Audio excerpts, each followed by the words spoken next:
கண்ணை மூடிக்கிட்டு இதுல இருந்து ஒரு பூ எடு. அப்ப சாமி அந்த பூவெல்லாம் எடுத்துக்கிட்டு போய் பூங்குடி கிட்ட கொடுக்கணுமா? நீ வாயை மூடு. நீ எடுக்கிற பூ நந்தியாவட்டையா இருந்தா, அதாவது வெள்ளைப்பூவா இருந்தா உங்க கல்யாணம் கண்டிப்பா நடக்கும். எடு. கடவுளே கடவுளே காப்பாத்துப்பா.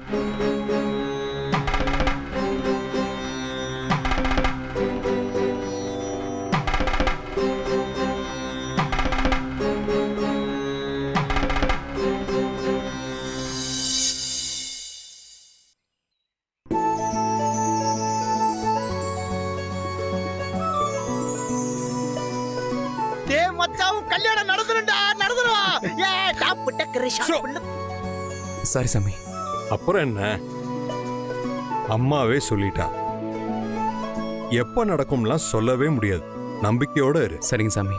உன் கல்யாணம் கண்டிப்பா நடக்கும். ரொம்ப சந்தோஷம் சாமி.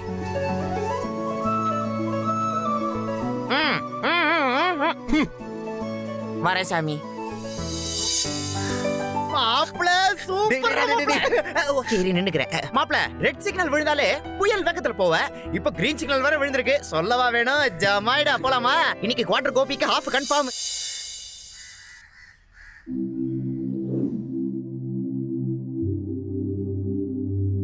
பொங்கடி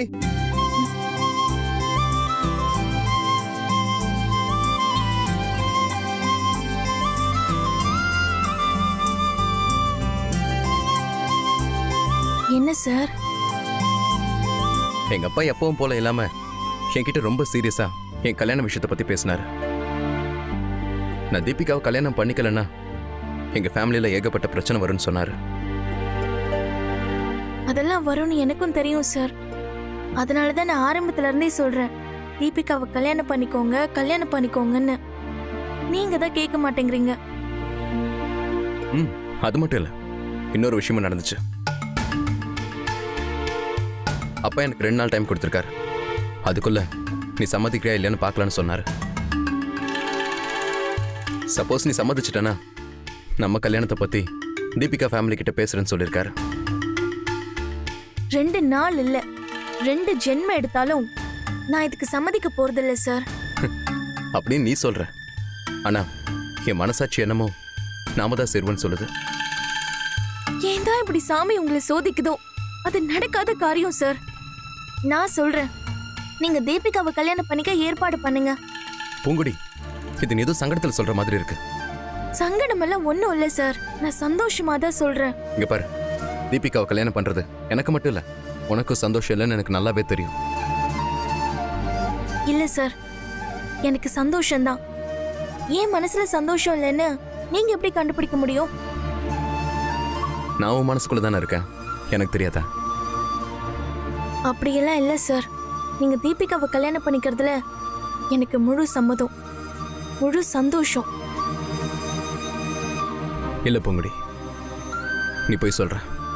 நான் எதுக்கு சார் போய் சொல்லணும்? இப்ப நீ சொன்னது போய் நான் ப்ரூவ் பண்ணட்டுமா?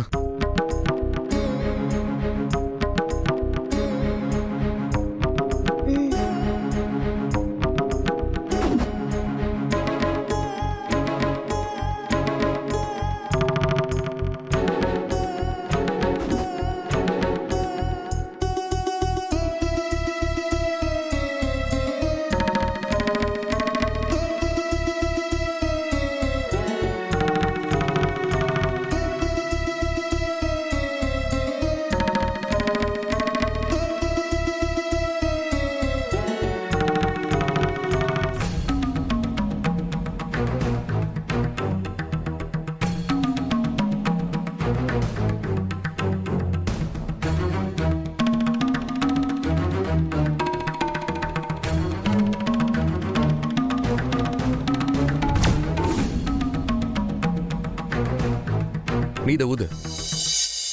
இங்க இருக்கிற எல்லா இதழும் பறந்து போய் விழுந்துச்சுன்னா நான் உன் மனசுல இல்ல, பறந்து போயிட்டேன்னு அர்த்தம். நீ சந்தோஷமா தான் தீபிகாவை கல்யாணம் பண்ண சொல்றேன்னு நான் அக்செப்ட் பண்ணிக்கிறேன். ஆனா அப்படி பறந்து போய் விடலன்னா உன் மனசுல நான் இருக்கேன்னு அர்த்தம். நான் தீபிகாவை கல்யாணம் பண்ணிக்கிறதுல உனக்கு சம்மதம் இல்லைன்னு அர்த்தம். என்ன, ஓகேவா?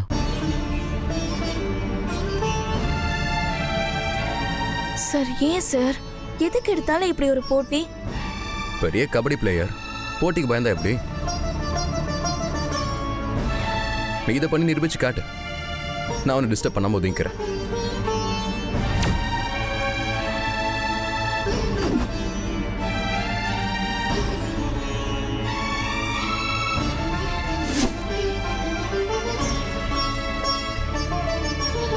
சரி சார், நான் இப்பவே நிரூபிக்கிறேன்.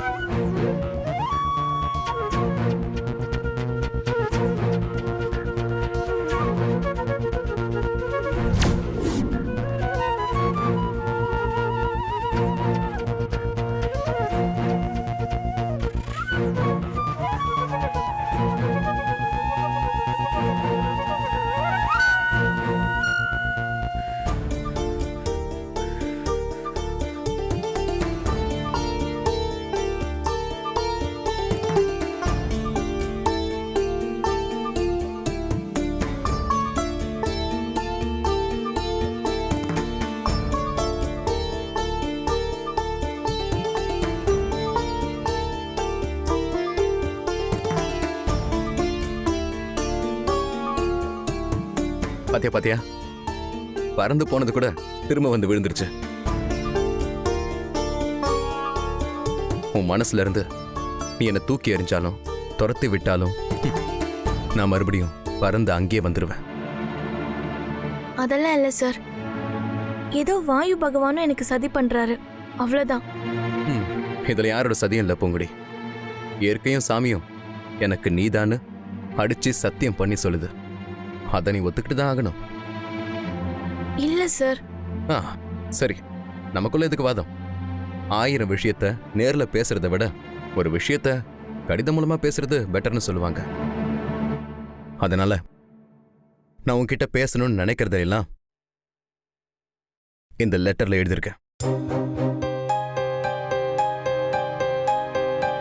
இந்தா, இதை படி. இதை படிக்கும்போது உன் மனசாட்சி உனக்கு பதில் சொல்லும். இதெல்லாம் எதுக்கு சார்?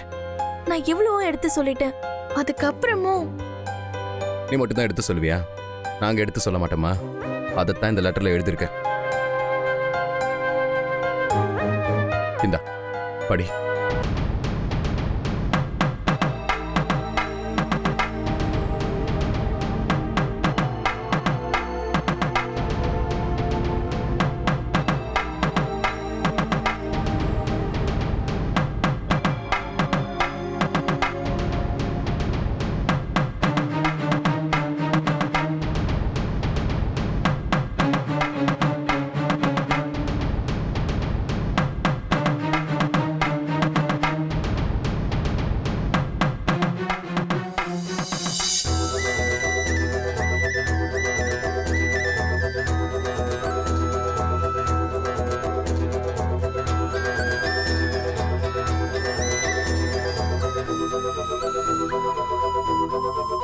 நான் உன்கிட்ட பேசணும்னு நினைக்கிறதெல்லாம் இந்த லெட்டர்ல எழுதியிருக்க. இதை படிக்கும்போது உன் மனசாட்சி உனக்கு பதில் சொல்லும்.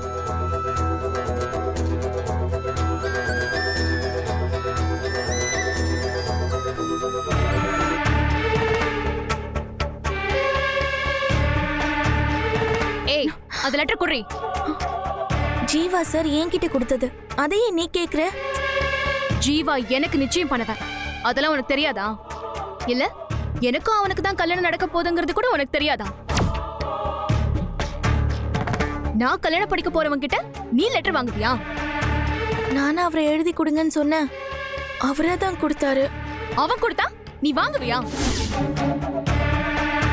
இதோ பெருசா சொன்ன தீபிகாவே கல்யாணம் பண்ணிக்கோங்கன்னு. அது உண்மைதான், அதுக்கும் இந்த லெட்டருக்கும் எந்த சம்பந்தமும் இல்ல. சம்பந்தம் இருக்கு. இப்ப இந்த லெட்டர் தர போறியா இல்லையா? மாட்டேன். இதை எனக்காக அவர் எழுதின லெட்டர், இதை எப்படி தீபி நான் உன்கிட்ட தர முடியும்? நானும் மரியாதையா கேட்டுட்டு இருக்கேன், நீ ரெண்டு பேரும் இவ மாதிரி பேசிட்டு இருக்க. கொடு. ஏய் தீபி, ஏய் கொடு. கேளு தீபி. விட மாட்டேன், நான் இன்னைக்கு இதை வாங்காம விட மாட்டேன். விடுங்கறல்ல, நான் தர மாட்டேன். ஏய் விடு. விடு. ஜீவா சார், ஏய் ஜீவா சார் சும்மா இருடி. இப்ப எதுக்குடி கத்துற? அவரே வந்து சொல்லட்டும். ஜீவா சார், ஏய் குடு. ஜீவா சார், குடுடா. ஜீவா சார், ஏய் சொன்னா கேளு. விடு. Jeeva sir, Jeeva sir. தீபி என்ன பண்ணிட்டு இருக்க? நீ என்ன நிச்சயம் பண்ண ஓகே சொல்லிட்டு இங்க வந்து இவளுக்கு லெட்டர் கொடுக்கறியா? அதான் லெட்டர் கொடுன்னு கேட்டேன். அதுக்கு என்னமோ உயிர் போற மாதிரி கத்துறா. ஏய் அவளுக்கு எனக்கு 1000 இருக்கும். கீழே கிடக்கிற லெட்டர் கூட எடுத்து படிக்க கூடாது. அதான் மேனஸ். நீ என்னடானா நான் பூங்கொடிக்கு எழுதின லெட்டர் வாங்கி படிக்கிறதுக்கு சண்டை போட்டுக்கிட்டு இருக்க? உனக்கெல்லாம் வெக்கமா இல்ல? நான் தான் உன்னை கல்யாணம் பண்ணிக்க போறவன். ஆனா நீ இவளுக்கு லெட்டர் எழுதிருக்கியே, இது மேனர்ஸா? சரி ஓகே, அதை விடு. எனக்கு புருஷனா வரப்போறவர்கிட்ட கை நீட்டி இவ லெட்டர் வாங்கிருக்காளே, இதுக்கு நான் வெக்க பண்ணுமா? சொல்லு, நான் வெக்க பண்ணுமா? இது பாரு, என்னதான் புருஷன் பொண்டாட்டியா இருந்தாலும் அவங்களுக்கு பிரைவசி இருக்கு. அதை மதிச்சு இருந்தாதான் உறவு கெடாம இருக்கும். நான் சொல்றது கல்யாணத்துக்கு அப்புறம்.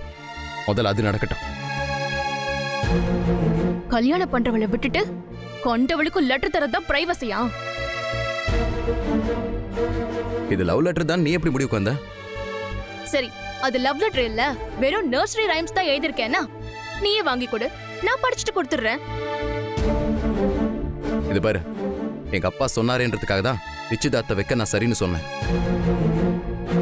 நீ இந்த மாதிரிலாம் பண்ணிட்டு இருந்தானா இப்படி ஒரு நிச்சயதார்த்தம் நடக்கவே கூடாதுன்னு எங்க அப்பா கிட்ட சொல்லிடுவேன்.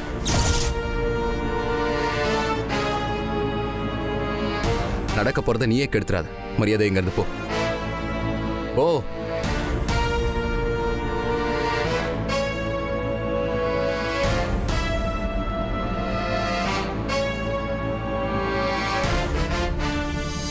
ரொம்ப தேங்க்ஸ் பொங்குடி. எதுக்கு சார்? நான் எழுதின லெட்டரை அவகிட்ட கொடுக்காததுக்கு. அதுக்கு ஏன் சார் நன்றி எல்லாம் சொல்றீங்க? உன் மனசுல என் மேல ஆசை இருக்குன்னு காட்டியிருக்கல, அதுக்காக தான் நன்றி. அப்படியெல்லாம் இல்லைன்னு நான் திரும்ப திரும்ப சொல்றேனே சார். அப்படின்னா அந்த லெட்டர் கொடுத்துருக்க வேண்டியதானே? சார், சத்தியமா நீங்க பேசுறதுக்கு எனக்கு அர்த்தமே புரியல. ரொம்ப சிம்பிள் பொங்குடி. என்னையே தீபிகாவுக்காக விட்டு கொடுத்தவனி. ஆனா நான் எழுதின லெட்டரை அவகிட்ட கொடுக்க உனக்கு மனசு இல்ல. ஏன்?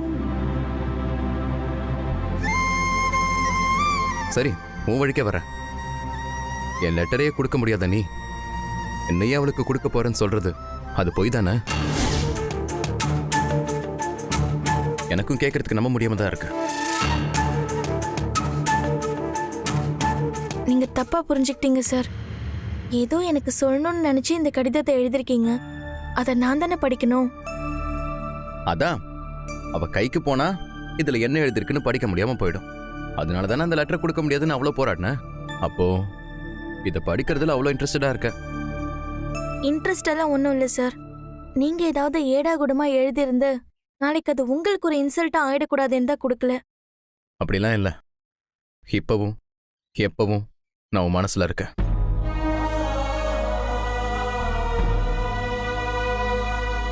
இந்த லெட்டர் ஒரு புருஷன் பொண்டாட்டிக்கு எழுதின கடிதம் மாதிரி.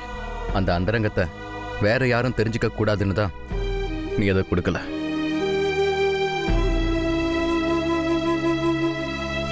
இவ்வளோ பொசசிவ்னஸ் மனசுல வச்சுக்கிட்டு நீங்க தீபிகாவை கல்யாணம் பண்ணிக்கிறதுல எனக்கு சந்தோஷம் தான் சொல்றத என்ன நம்ப சொல்றியா பொங்குடி? இப்ப என்ன சார், நான் இந்த கடிதத்தை தீபிகா கிட்ட கொடுக்காததான் உங்களுக்கு பிரச்சனையா? எனக்கு இதை படிக்கணும்னு எந்த ஆர்வமும் இல்ல. நீங்க இப்படி எல்லாம் சொன்னதுக்கு அப்புறம் இனி இதை நான் படிக்க மாட்டேன் சார்.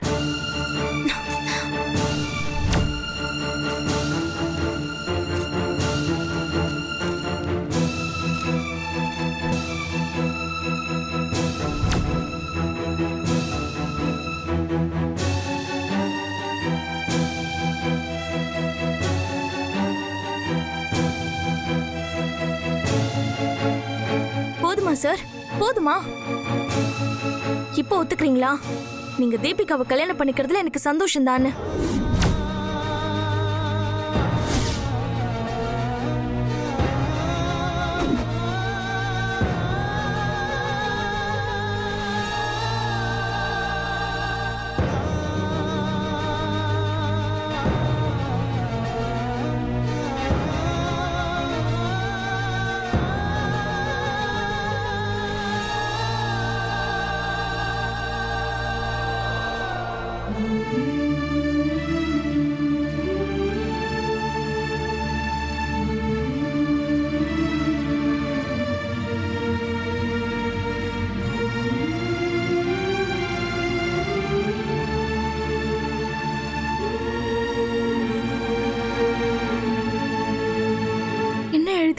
தெரியலையே.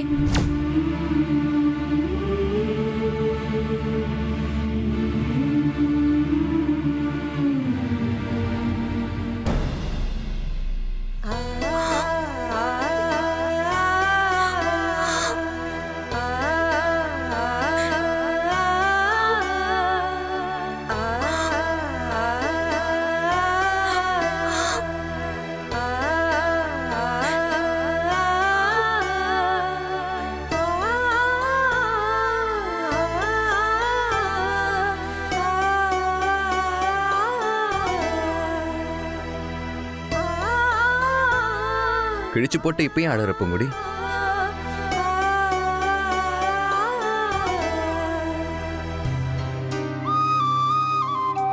ரொம்ப கஷ்டப்பட வேணாம். இப்படி ஏதாவது ஆக்சிடென்ட் நடக்கும்னு தெரிஞ்சுதான் இதை நான் ஜெராக்ஸ் எடுத்து வச்சிருக்கேன். இந்தா இத படி.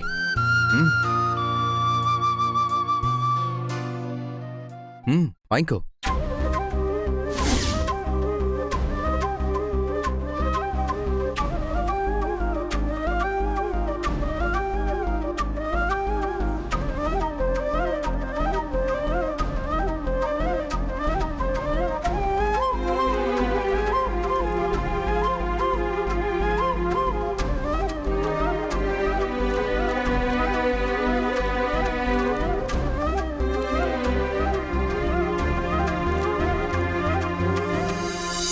பூங்குடி, என்னதான் நீ இல்லைன்னு சொன்னாலும் உன் மனசுல நான் இருக்குன்னு எனக்கு தெரியும்.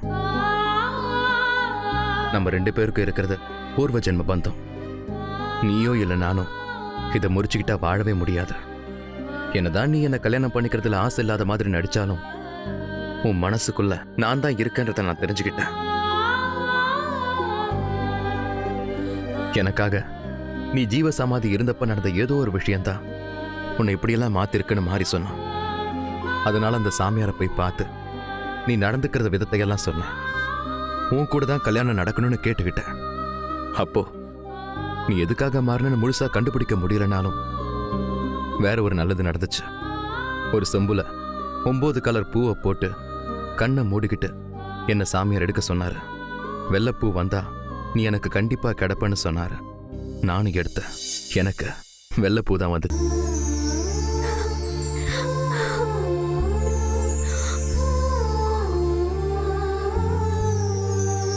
நீ எனக்கு தான் பூங்குடி. நம்மளை யாராலையும் பிரிக்க முடியாது.